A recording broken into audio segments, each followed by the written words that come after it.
D'ici à fin décembre 2024, les citoyens des pays de la Confédération de l'Alliance des États du Sahel seront facturés au même tarif pour les communications à l'intérieur de leur espace territorial. Cette mesure est vivement appréciée par ces Burkinabés qui encouragent les autorités de l'AES à continuer dans ce sens. Tout ce que le citoyen veut, c'est qu'il y ait un impact dans les décisions quand même que nos dirigeants prennent.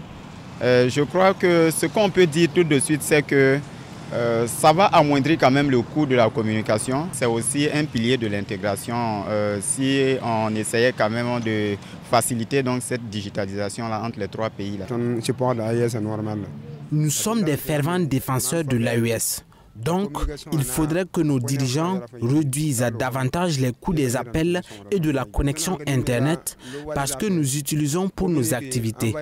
Souvent, nous passons des journées sans appeler, mais il ne nous manque pas de connexion Internet.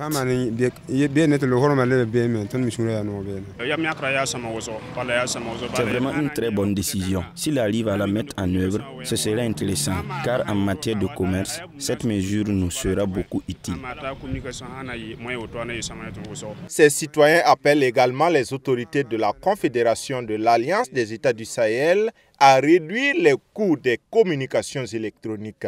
Du moins, les coûts des appels téléphoniques et de la connexion Internet au Burkina Faso sont chers par rapport à ceux des autres pays de l'AES, disent-ils. Dans les trois pays, c'est le Burkina qui est plus cher que les autres.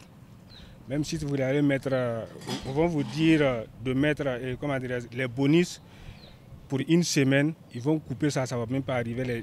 Les une semaine là arrivent seulement, ils vont couper les bonus, alors que ce n'est pas bon. Ils devaient laisser les gens, même si c'est un mois, d'utiliser leurs bonus parce que c'est leur argent qu'ils ont payé pour mettre.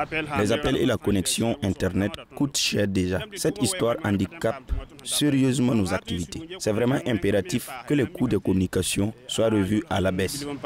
Je trouve déjà que la communication est vraiment chère au Burkina parce que pour mettre juste 500 francs d'unité pour pouvoir appeler, que ce soit au Mali, au Niger, tu n'arriverais même pas à communiquer et puis après ça se coupe.